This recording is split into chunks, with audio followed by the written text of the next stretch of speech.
Hi guys, I'm Shmee, hello to you and welcome back to the channel where I'm afraid to say that today is another sad one.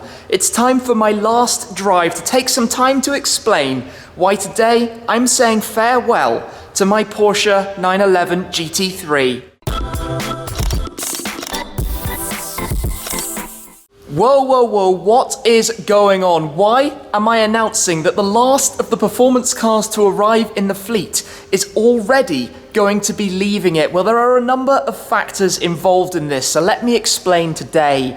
Now, some of you might have seen my recent social media posts where I alluded that this might be the case. Well, things came together very quickly and that kind of happened. But I did an update video with the GT3 a few months ago, and many of you got a sense from the way that I was talking about the car that I wasn't quite attached to it in the way that I have been to some of the other cars that I have in my garage. And I want to talk more about those as well, but I've owned the GT3 now for 6 months.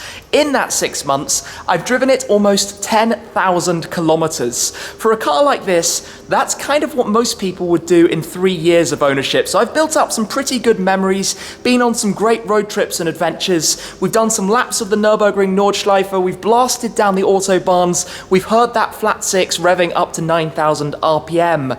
The thing is though, I never completely grew attached to it. The heart wasn't grabbed by the GT3 in the way that I thought it might. With the other cars I've got, the McLaren 675 LT, the Aston Vantage GT8, the Mercedes AMG GT R, those cars I couldn't easily see myself letting go of unless there was something directly coming in to replace them. The thing with the GT3 is while it's a wonderful precision tool, it's a great car to drive, it didn't completely light my fire. So I've done a lot of driving. 10,000 kilometers is, well, no small feat for a car like this, and it's still looking completely immaculate. Of course, lots of you pointed out that it's quite a bespoke and unique specification. The PTS Gelbgrun for the paintwork, that's quite similar to the color of lizard green that they introduced for the GT3 RS. There are a couple of unique touches. Of course, the number plate that kind of loosely says Shmee, if you try and read it properly like that, is going to be coming off it. But the GT3 was the track focus version. As such, I spec'd it very much for the track. It wears the Sport Cup 2 tyres. I have the normal brakes, but it's got the bucket seats, the custom Sparco harnesses, the roll cage. That's where it was at home, and that's why I enjoyed it for a few laps on the Nurburgring. But to be honest, not quite as much as I expected that I would do.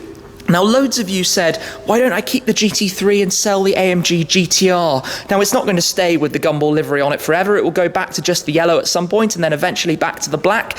But to be honest, that's my daily go-to car. The mix of power, performance, comfort, luggage capacity, usability, technology. I love the AMG GT R. I really do as a car to drive, and that's why this comparison is so difficult. I got the GT R in November last year, the GT3 just in March of this year. So like I say, about 6 months ago or so, but the journey started way back before that. In fact, the journey started when I got the allocation, I think in May, June last year, so over a year ago. Got the allocation for the car, originally expected it to arrive later in the year.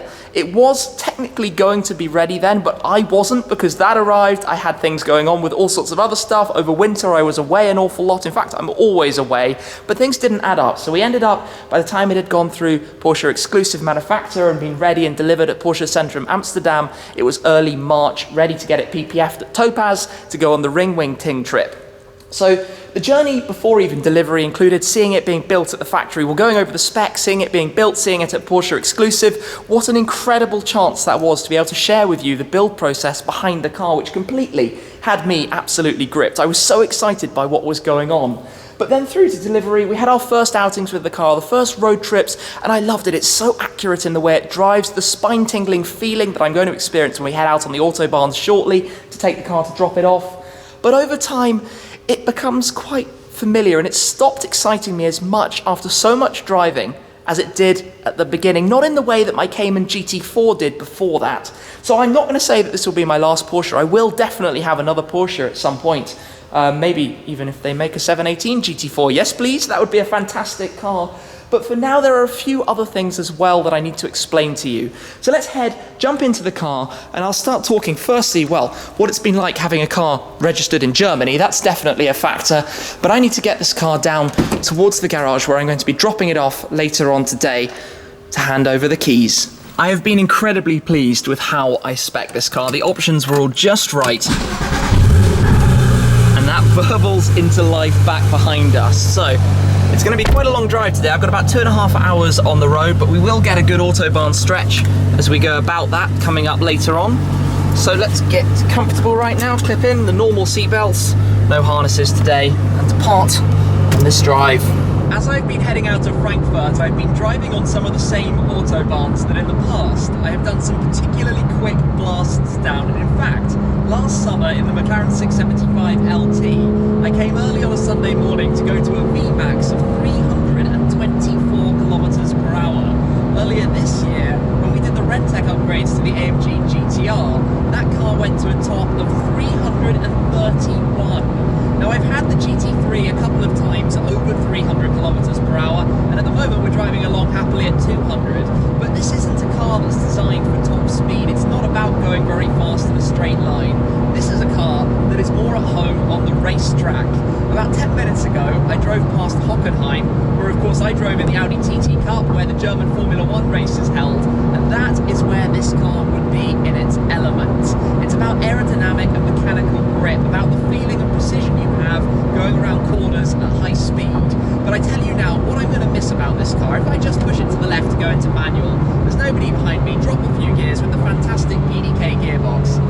That sound, as we now go up towards the red light, listen to this, 8,000 RPM, 8.5, 9,000 RPM right there, that is what this car is about, that spine-tingling sensation that goes all the way through your body as a naturally aspirated flat 6 revs to 9,000 RPM. There's not much out there like it. Perhaps the only equivalent from my experience is a naturally aspirated Ferrari V12. It's not just the NA element. For example, my GT8 is a naturally aspirated engine, but it doesn't do that because it only revs to about 7 and a bit, not to 9,000. That is the unique thing about this car, and I think the next generation of 911 GT3 might even be a turbocharged engine. We've seen that transition with the Carrera and the Carrera S. This gen of GT3 and GT3 RS is of course NA. The GT2 RS has the 911 turbo-based engine, so the turbo 3.8. But this 4-litre NA flat 6 is going to potentially be the last of an era if the next gen is turbo. Perhaps, I think in future we might get a mix of naturally aspirated engines with hybrid assistance, and I look forward to that in terms of what it can do with torque, fill, that side of things. But for now, it's kind of being heralded as the end of a generation, and that's the thing I'm going to miss. That engine, that gearbox, that connection between them. As I mentioned back in the garage, this car is registered on a German number plate, and that's quite significant as we conveniently get back towards the de-restricted section. I've been waiting for that for a while, but I've seen a bit of speculation from some of you guys as to whether the reason I'm letting the car go so soon is because it was actually leased. Maybe I've reached my 6-month time limit, or I've had the car for as many miles as I'm allowed to drive, 10,000 kilometers for example. But unfortunately, I can tell you as a Brit registering a car in Germany, it would be absolutely impossible to lease a car or to get a finance arrangement of any description. So I had to buy the car in full, I had to pay cash or bank transfer, however you want to describe it. There was no possibility to get any finance or funding or a PCP deal or anything like that. And this is one of the significant factors as to why the car does now have to go. So as many of you know, I am very excited about the incoming Ford GT. It's a car I've been waiting for an awfully long time. It's a very expensive car. In fact, it costs 4 times the price of this GT3, which is crazy. It's not necessarily worth that. I have to be completely honest about this, but what it is a unicorn of a car that's so incredibly rare, has such a story, and something I can see owning for such a long time that it's no question I want to go ahead with the purchase. Now as a result, I have to kind of engage a common sense hat and think a little bit about funds and how I'm going to buy and manage the cars that I have in my fleet.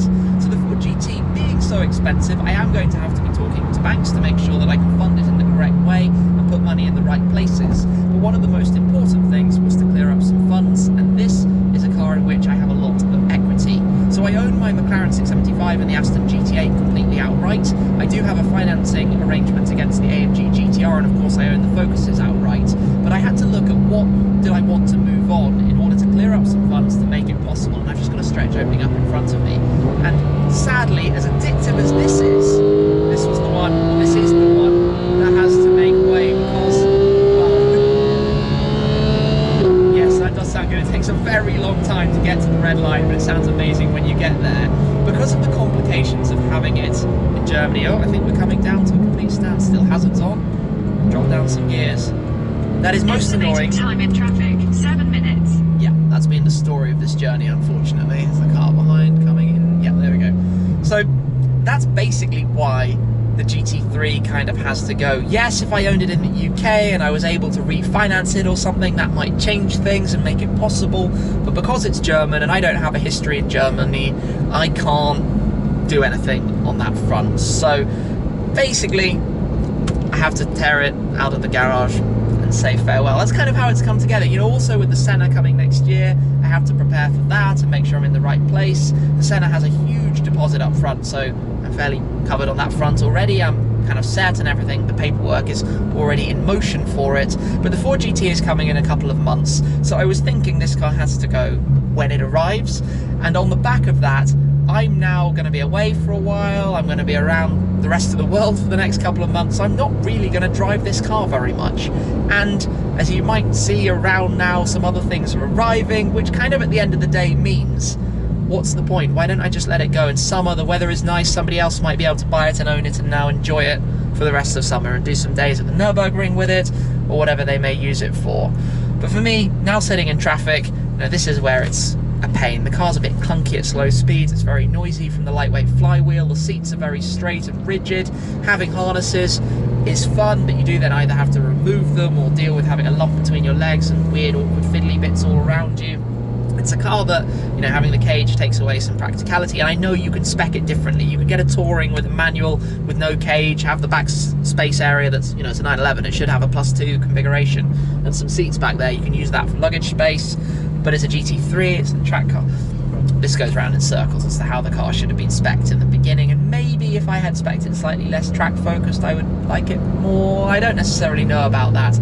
I think it's the combination of factors, you know, the fact that it hasn't grabbed my heartstrings, the fact that I need some cash out for the Ford GT, and the fact that I'm not really going to drive it for the next couple of months, so why not let it go now? And that all comes together and means basically that today is farewell to the 911 GT3.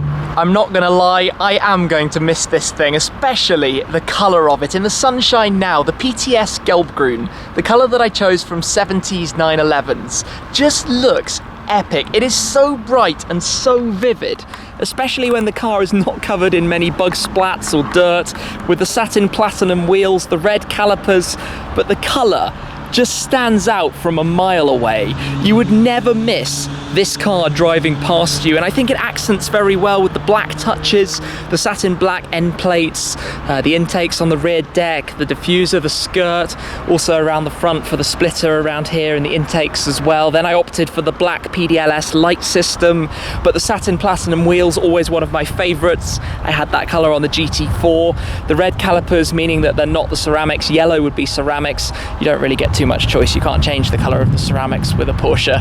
But the color, the spec, exactly how I wanted it, exactly how I ordered it. Spent ages obviously thinking about it. We had a number plate change along the way. That was a funny story when I lost the rear number plate because it wasn't stuck down properly. And then here in Germany, if you lose a plate, you actually have to deregister and re-register the car on a new registration. You can't just get another one made up. That's a thing against crime and the like.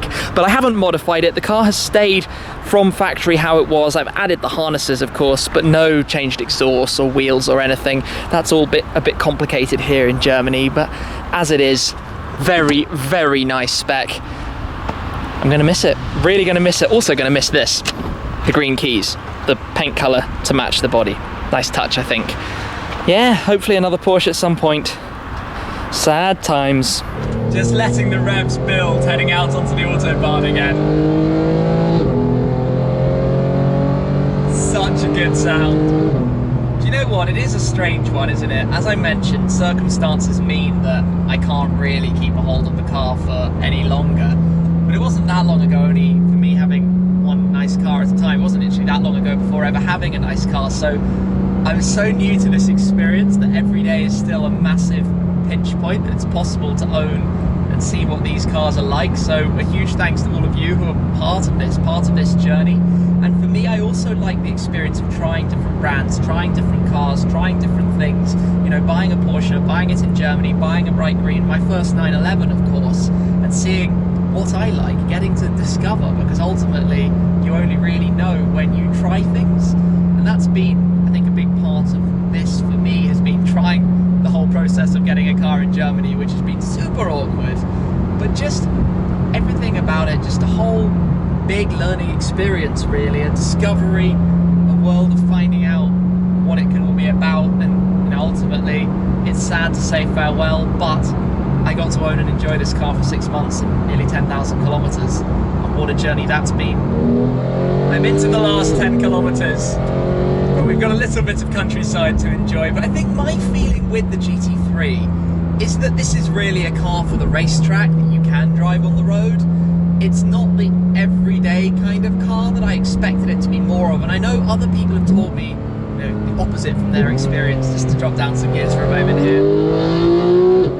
So good. But it is really quite hardcore. You know, at higher speeds on the Autobahn, the steering is very jittery, the suspension is very bumpy and throws you around a lot, and you have to be concentrating quite on it. You know, it's not the feeling of, say, the M5 or even the AMG GT R, where you're much more relaxed when you go for a long drive. As a car to get you to the ring, let's say, or to drive on twisty roads, if you're always on twisty roads, yes, it's really good fun. But as an all-round package, that's where it suffered a little bit for me, just a touch. I mean, I'm spoiled, as I said, to drive so many different cars, and when you consider the price point, this is a fantastic car for the money. Absolutely fantastic amount of car for the amount of money that it costs. They're significantly more expensive in Europe than in the UK. In fact, the equivalent price to buy this car in Germany versus buying it, or in euros, shall we say, versus buying it in pounds, was literally £30,000 more expensive, which is quite crazy for the exact same product, and that's down to currency fluctuations. And I imagine a lot of people will be like, oh, you're just flipping the car and moving it on to make some money, but actually that's quite the opposite. This is probably the most Speed camera reported ahead. Thank you. This is probably the most I've ever lost on a car that I've owned, especially for 6 months. It's quite a heavy hit, more than I thought. I didn't expect it to make money. I thought maybe it would retain some more of its money. But obviously never fun to lose a chunk, but it is what it is. I enjoyed it an awful lot and got to make some really cool videos and experiences with it, and that, at the end of the day, is why I buy the cars, to drive them, to use them. If I wanted to make money, or rather not lose money, then I wouldn't have done 10,000 kilometers in 6 months. Well then, here I am. The end of this journey, the end of my experience with the 911 GT3, alongside my friend's old Riviera Blue R8 as it happens, but that is the end of this one. What a journey it's been then with the 911, but sadly it is time now to say goodbye for the last time for me. I have enjoyed this car an awful lot. Thank you very much everyone for following the journey that I've been through with the car, all the way from announcing it to delivery, to the journeys and road trips we've been on, to driving it around the Nordschleife and a couple of runs on the Autobahn. It's been a special one. I won't forget it in a hurry. So thank you very much, as always, for following, guys. There is plenty on the horizon, more exciting things coming in the not too distant future, including that Ford GT. That's it for now, though. I will see you again very soon. Cheers.